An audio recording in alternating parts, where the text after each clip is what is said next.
स्वामी जैसे ओशो ने विवेक पे बहुत जोर दिया है। बहुत सारे प्रवचनों में उन्होंने बोला है कि अपने विवेक को जगाओ और उसी से तुम्हारी आगे की यात्रा होगी और लाइफ भी उसी से तुम जी सकोगे।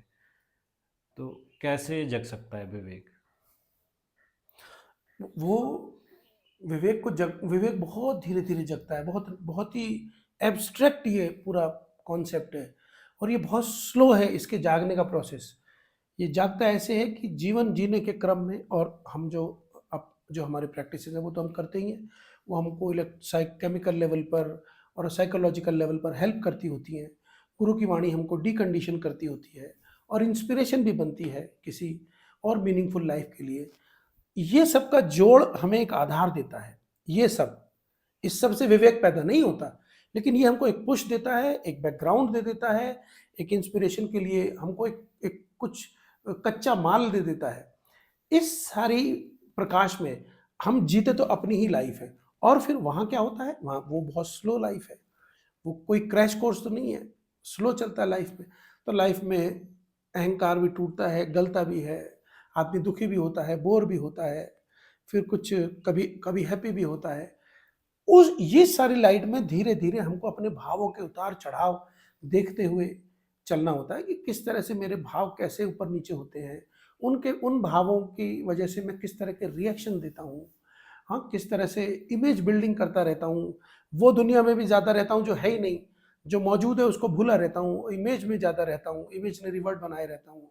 फिर मैं क्या है कि फिर लाइफ में आपको बहुत मौके पे जजमेंट करना होता है बिना वजह, जहाँ ज़रूरत भी नहीं होती कि कौन सही है, कौन गलत है, कौन छोटा, कौन बड़ा, ये सब देखने का मौका होता है।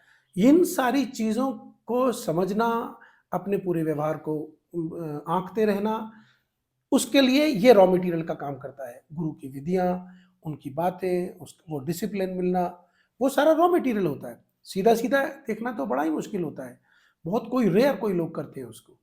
तो कुछ रॉ मटेरियल हमारे पास होता है जिससे हमारी अपनी लाइफ में, और फिर धीरे-धीरे हम मेडिटेशन की रेगुलैरिटी रखते हैं, वो सारी प्रोसेस रेगुलर करते रहते हैं और अपनी लाइफ पे ध्यान देते रहते हैं कि कहाँ मैंने रिएक्शन दिया, क्यों दिया, क्या इसकी वजह थी? कहाँ मैंने जज किया जिसकी ज़रूरत नहीं थी? कहाँ मैंने दुःख में अपना रूटीन पैटर्न फ़ॉलो किया? ये सब करते-करते हमारी लाइफ़ में एक बहुत क्लैरिटी और ट्रांसपेरेंसी आने लगती है।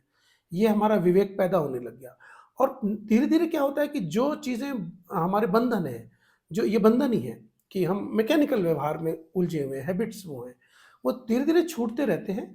तो एक भीतर धीरे-धीरे उस जगह पे एक पॉज़िटिविटी अपने आप आती रहती है, क्योंकि कहीं बाहर से तो आएगी नहीं, है तो हमारे ही भीतर। सिर्फ डिस्कनेक्टेड रहती है वो, इन सब की वजह से। बीच में ये खड़े रहते हैं, हमारे रिएक्शन, हमारे फ़ियर, हमारे एंगर, हमारे जजमेंट, ये सब बीच में रहते हैं।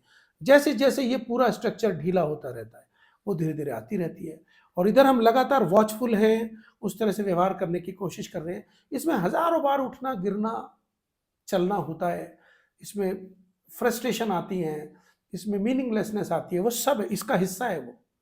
ये और वही मैच्योरिटी बनता है, वही मैच्योर करता है हमको। वो भी हम राज समझ जाते हैं कि मन का ये काम ही है, आज खुश है तो कल दुखी होगा ही होगा, कल दुखी है तो आज खुश होगा ही होगा, वो रह ही नहीं सकता बहुत देर उस स्टेट में।